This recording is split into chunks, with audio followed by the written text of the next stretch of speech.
El invitado de Infoanálisis esta mañana es el ex candidato presidencial que ocupó el tercer puesto en las elecciones pasadas, el hombre que preside Otro Camino, pretende llevar al país por otro camino. Estoy hablando del abogado y también comunicador Ricardo Lombana. ¿Cómo está, don Ricardo? Buen día. Buenos días a todo el staff de Infoanálisis. Un placer estar acá nuevamente y a toda la audiencia. Feliz año para todos.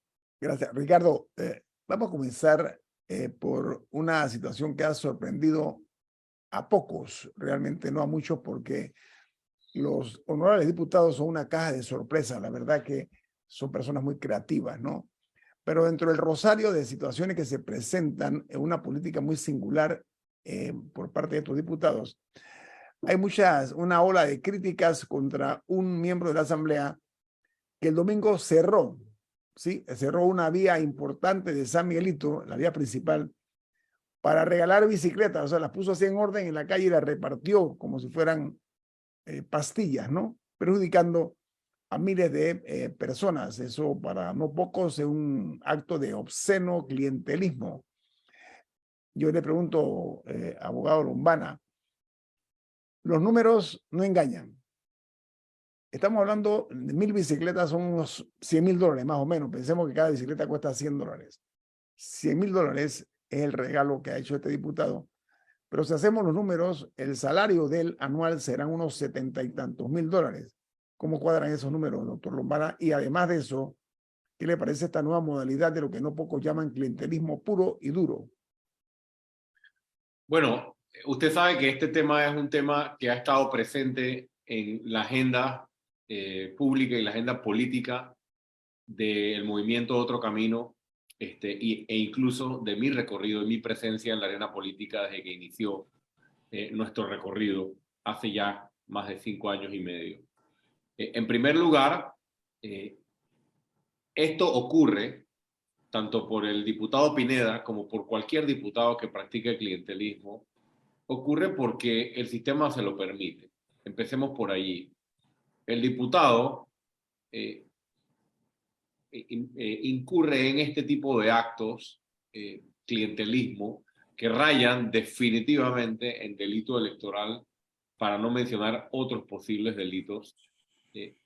Lo hace de manera abierta, lo hace en sus redes, lo hace en los medios, cierra calle y demás, porque se sabe impune. O sea, se sabe que el sistema no está allí para ponerle ningún tipo de control ni ningún tipo de límite a sus actividades, aunque violen la ley. En este caso me refiero a entidades de control, llámese Contraloría General de la República, llámese Fiscalía Electoral, llámese Tribunal Electoral, en este caso. Eso por un lado. Por otro lado, por supuesto que los números no cuadran. No cuadran de ninguna manera. Lo primero que nosotros, todos los panameños, deberíamos saber es de dónde provienen los fondos para la compra de esas bicicletas. Permiso, señor Lombana, es que él dijo, el diputado en comento mencionó que era de su propio pecunio, de su dinero. Bueno, eso es Ese lo que regalo él, de eso es lo que él bicicleta. dice.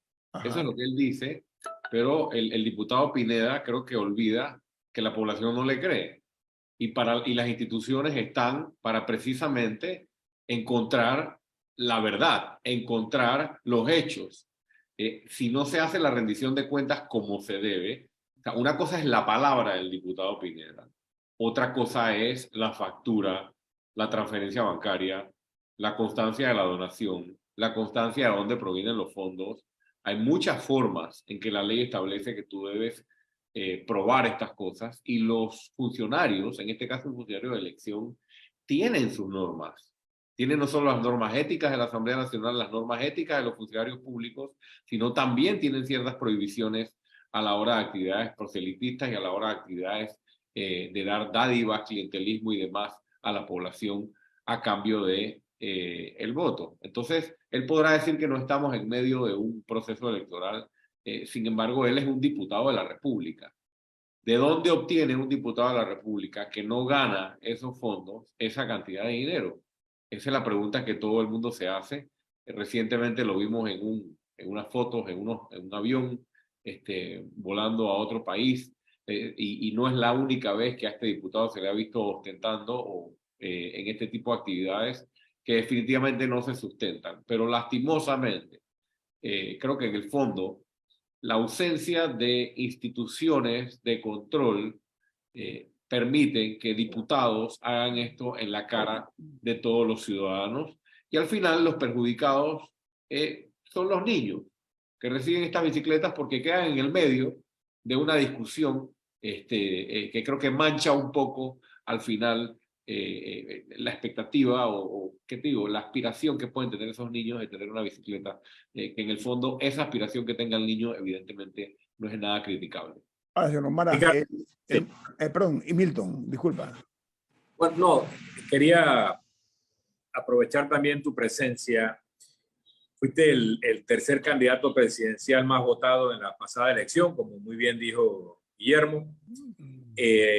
Has constituido un partido político que se llama Otro Camino, eres el líder de ese partido. Lo natural es que vayas a ser candidato presidencial en las elecciones del 2024. Yo te quería preguntar, ¿cuáles son los principales retos que va a enfrentar el próximo presidente de la República, tanto en los aspectos económicos, sociales, morales, políticos, que tienen que ver con lo que acabas de decir, que es un evento en pequeño, pero cuáles son esos grandes retos que enfrentará el próximo presidente de la República? El primero, definitivamente, el problema de la Caja de Seguro Social. Y hay que ponerlo de primero porque no tiene más tiempo, no le queda mecha que recorrer. Todos sabemos el problema del déficit del programa de IBM, y que de acuerdo a todas las proyecciones, corridas, informes y demás, tanto de la OIT como de los actuarios locales y demás, que las reservas se acaban hacia finales de este año, principios del 2024, y por ende, el principal reto que va a enfrentar la próxima administración es hacerle frente con soluciones a este problema que compromete no solo el pago de pensiones y jubilaciones, sino la estabilidad económica y política de la nación panameña, y por ende es el problema principal que enfrentará la próxima administración. Segundo, un tema coyuntural que, si se mantiene, va a ser el principal reto, diría yo, en paralelo a este problema de la Caja de Seguro Social, y es la generación de empleo y la situación económica, es decir, la reactivación económica, situación que no existía antes de la pandemia, pero producto de la crisis económica que trajo la pandemia y que trajo las medidas abusivas y un poco muy extensas por parte del gobierno nacional, y en la ausencia de un plan de reactivación económica ha colocado al país en una situación tanto económica como de desempleo comprometida. Es decir, la reactivación económica y la generación rápida de empleo en sectores como el turismo, como la logística marítimo, la construcción y otros, es un reto muy importante para la próxima administración. En tercer lugar, me gustaría colocar un problema de fondo, como bien lo mencionabas tú. Mencionabas la parte económica, mencionabas la parte social, mencionabas la parte política, incluso la parte moral. La razón por la que el movimiento Otro Camino existe, y la razón por la que yo incursioné en política, es por el entendimiento, o por lo menos la hipótesis, el planteamiento nuestro, de que el país no puede seguir aspirando a ser un país desarrollado, a cumplir todas estas metas y todos estos pendientes que tenemos en el plano económico y social, si no atendemos el sistema político y los males del sistema político.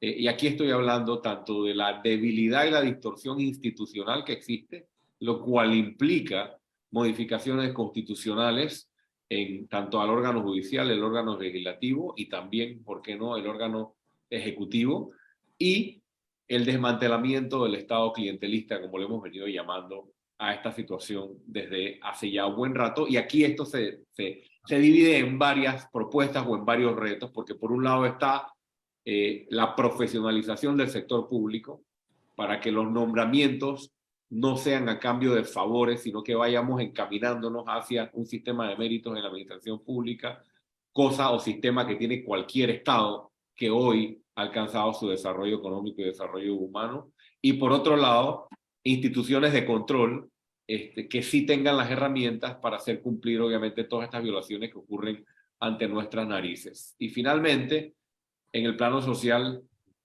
no hay duda que el sistema educativo y el sistema de salud pública son los dos principales retos en el plano social de la próxima administración. Los Ricardo, problemas son te agrego muchos, algo, Ricardo. los problemas Permiso. son muchos, pero esa sería la enumeración de los principales. Pero hablemos del tema social. Aquí estamos mirando la parte financiera, económica, etcétera, pero el problema social. A ver, hay miles de hogares donde falta el varón y sobran los niños. Me explico. Los padres embarazan o los hombres embarazan a las mujeres, después no las mantienen a ellas ni a los hijos. Estas mujeres por necesidad buscan en el apoyo de otro hombre, este hombre también las embaraza, entonces tienen un segundo hijo de otro hombre, de un segundo hombre. Y es un hilo de nunca acabar.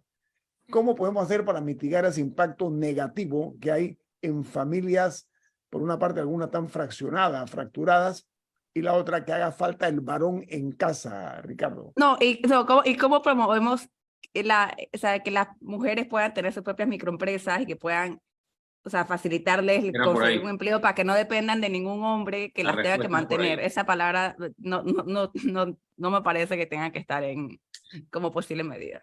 Ok, Camila. la autosuficiencia. Camila ha adelantado parte de la respuesta porque es por allí. O sea, no hay que pensar en medidas drásticas o en medidas extremas como otros países que imponen cierto tipo de prohibiciones para la procreación y estas cosas. Me parece que el asunto no es por allí como algunos plantean.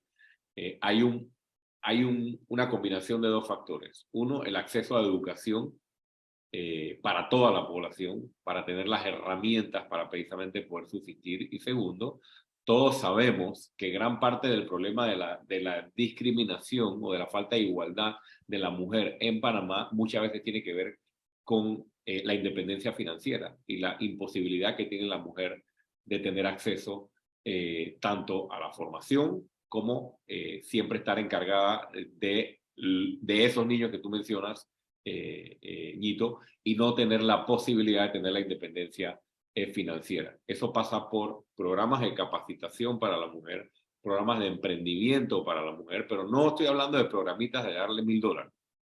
Estamos hablando de programas integrales de emprendimiento que nosotros lo estamos trabajando en conjunto con personal de UNPYME. Creo que lo mencioné en la campaña, perdón, en el programa anterior que estuve acá. Y tercero también tiene que ver con las guarderías, las instituciones que el Estado pueda implementar a nivel nacional, y esto baja a los gobiernos municipales para que las mujeres también tengan la posibilidad de dejar sus hijos en buen cuidado mientras se desarrollan una actividad económica que les dé a ellas y a sus menores hijos la independencia y el sustento que requieren para precisamente no buscar en lo que tú decías, Ñito, pues ese supuesto acceso a sustento económico.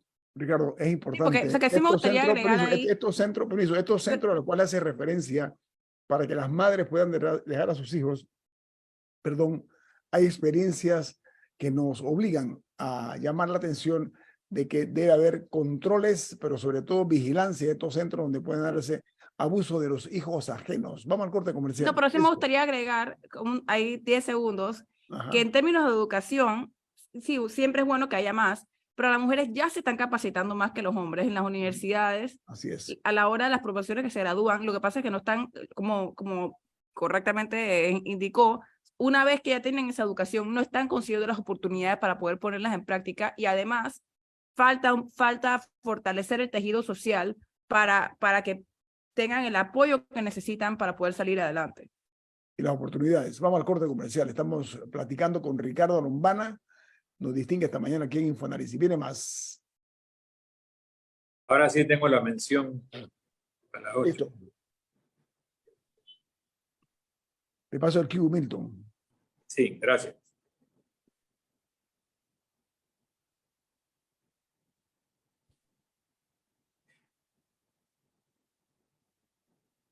En efecto, Ricardo, todo lo que tú dijiste es lo que es.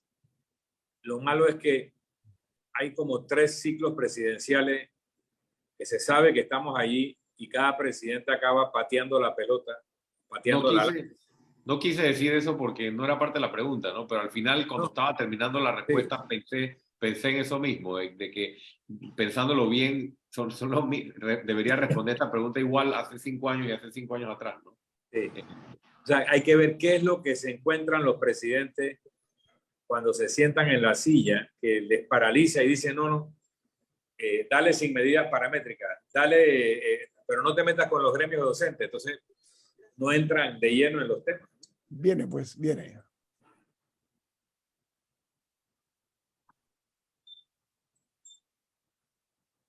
Milton, usted tiene un mensaje importante. ¿De qué se trata? Así es. Banco Aliado cumple 30 años en el mercado y te invita a generar hasta un 3% de interés con su cuenta Más Plus. Banco Aliado, 30 años. ¿Qué quieres crear? Bueno, amigos, de regreso con nuestro invitado, Ricardo Lombana. Sí, para cerrar el ciclo ese, yo hablaba del problema social, Ricardo, que es una realidad que tenemos que afrontar con mucha responsabilidad. Y hablaba de hogares donde falta el varón y sobran los hijos, pero yo te agrego algo. Hay otra situación muy penosa y es que vemos que muchos son pantalones sin hombres. Sí, hay los pantalones, pero no los hombres para cumplir con sus responsabilidades paternas que les corresponden. Cambiemos el tema. En la subcomisión de gobierno de la Asamblea Nacional, esto está en la comisión de gobierno, hay una serie de situaciones que se han presentado porque hay un proyecto de ley que es el 625 sobre la extinción de dominio. A ver, los que están a favor del mismo dicen que esto va a combatir la corrupción, el blanqueo de capitales, el narcotráfico, el hecho pues de que hay tantos elementos que ensucian no únicamente la política, sino la propia sociedad. ¿Cuál es su posición acerca de este proyecto de ley 625 sobre extinción de dominio, señor Lombana? Mira, mi postura en esto no ha variado ni va a variar a lo largo de los años. El problema en Panamá no es un problema de leyes. Podemos tener la mejor ley de extensión de dominio.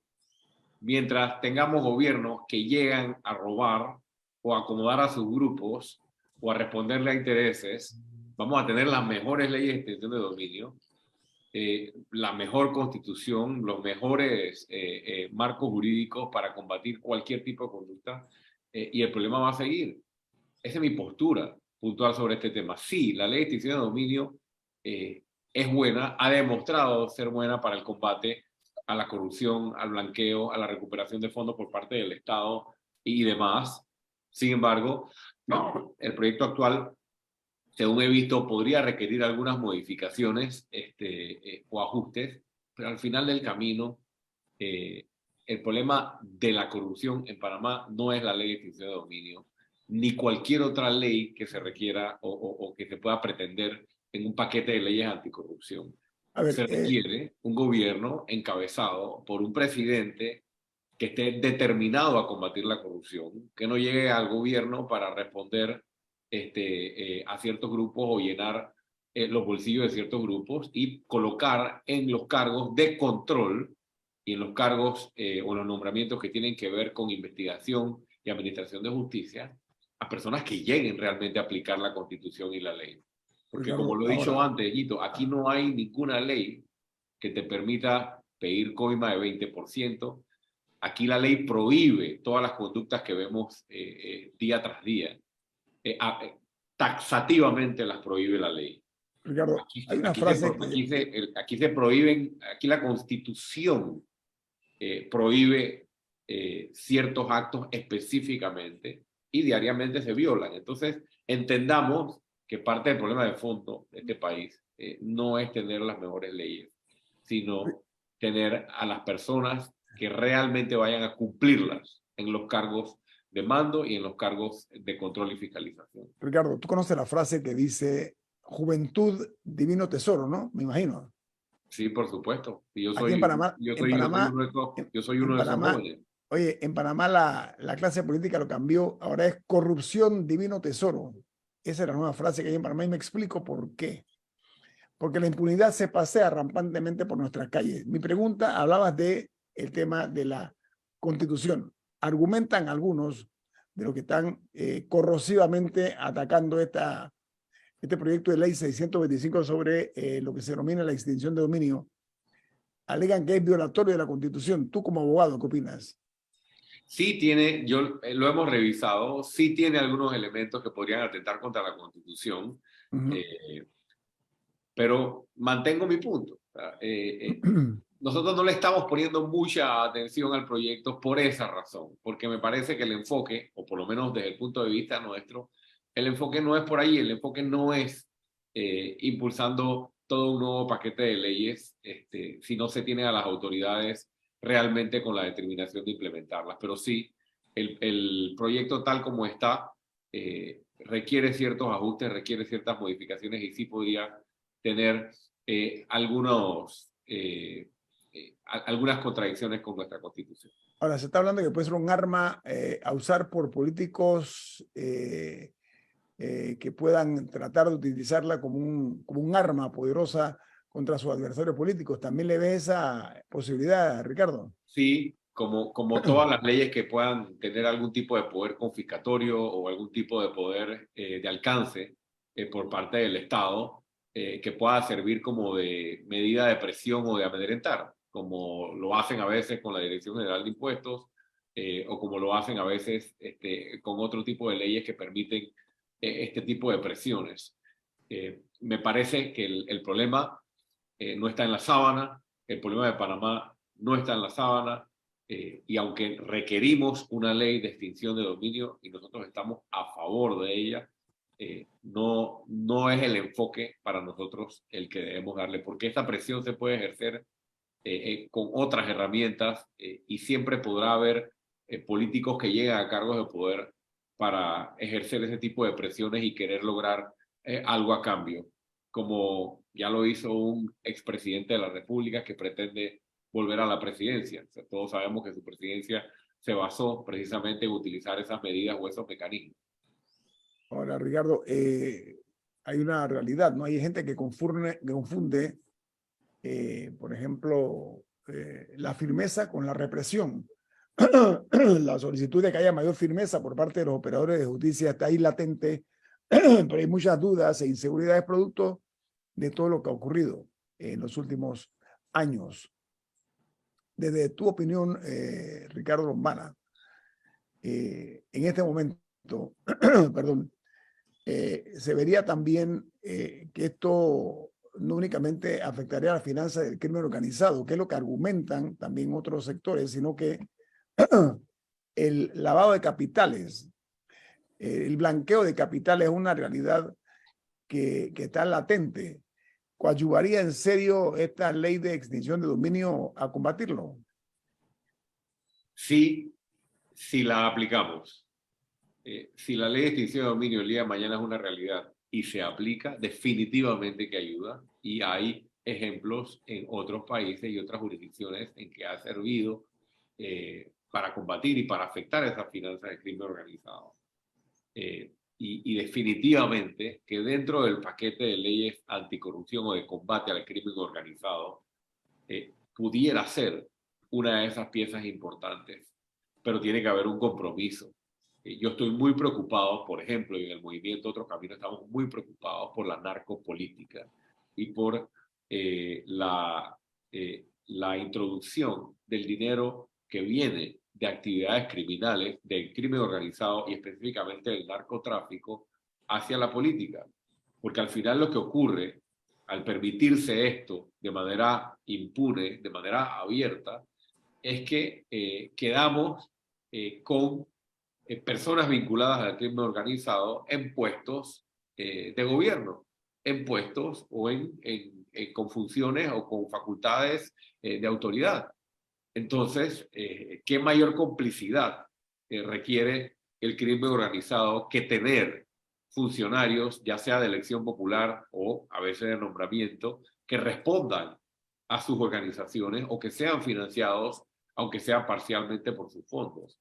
Así jamás Panamá podrá aspirar a combatir el crimen organizado y toda la muerte y problemas sociales que trae a un país. Y sabemos que esto va en aumento a Panamá. Solo tenemos que ver el número de pandillas que hay en el país, en todas las provincias, y cómo ha ido creciendo, según las estadísticas, preocupante, la verdad. Yo me preocuparía primero porque las instituciones actuales, con las leyes actuales, funcionen. Y aquí vuelvo al tema de las instituciones de control y todo el flujo de dinero que hay hacia partidos políticos, hacia candidaturas, muchas veces canalizado a través del clientelismo, y la falta de control que hay por parte de la Fiscalía Electoral y de la Contraloría General de la República. Señor Lombana, pero salta a la vista, hay evidencias claras, perdón, de lo que representa el feudalismo de algunos políticos. Feudalismo, y me explico por qué. Aquí hay un fenómeno. Apenas llega a un cargo público, la vida cambia. Ocupar un cargo de diputado, de presidente, de cualquier cargo, ministro, en algunos la vida le cambia inmediatamente. Inmediatamente sube su nivel de vida, se van a vivir a mejores residencias, adquieren casas de playa, propiedades diversas. Eso es lo que crea sospecha, señor Lombana, en cuanto a la realidad económica que se ha visto hasta ahora mejorada en algunos políticos que ascienden al poder. La rendición de cuentas es una de las asignaturas pendientes. ¿Qué haría usted al respecto si llegara a ocupar la presidencia de la República, señor Lombana? Bueno, lo primero es cumplir la ley existente. Eso es lo primero. Hay muchas leyes que no se cumplen. Y lo primero es rendir cuentas antes de entrar al cargo. No solo el presidente de la República, sino que yo soy de la opinión que hacia abajo el equipo de gobierno tiene que hacer su declaración patrimonial. La ley de enriquecimiento justificado requiere modificaciones porque el problema no es esto es una cadena, no es solo la declaración al inicio, a donde faltan todavía facultades y debe haber más dientes en la legislación, es en el monitoreo y en la fiscalización que se hace durante el cargo. Porque cuando hay ostentación, otras legislaciones más modernas lo permiten, inmediatamente se puede activar una facultad de investigación tanto por parte de la Contraloría o por parte del Ministerio Público, si así lo dispone la ley. Y aquí vemos, como usted dice, mucha ostentación por parte de funcionarios que no justifican o no se puede justificar de dónde obtienen los fondos, y lo único que existe es una declaración patrimonial notariada metida en una cajeta en la Contraloría General de la República. Y lo único que hacen con esa cajeta es abrirla cuando viene la declaración al final del mandato. Y utilizan todo tipo de artimañas, todo tipo de esquemas jurídicos, fundaciones, fideicomisos, legislaciones extranjeras. Al final del camino, hay una frase en inglés que dice follow the money. Siempre se puede seguir el dinero que entra a las campañas, que sale de los candidatos, que sale de los presidentes, que sale de los funcionarios, y así se puede realmente determinar toda la actividad que tuvo y si está dentro de la ley o está al margen de la ley. Ricardo Lombana, muchas gracias por estar con nosotros esta mañana aquí en Infoanálisis. Se aprecian sus comentarios y suerte en su actividad política, don Ricardo. Gracias a ustedes. Que la pase muy bien. Hasta Vamos luego. al corte comercial. Esto es Infoanálisis, un programa para la gente inteligente.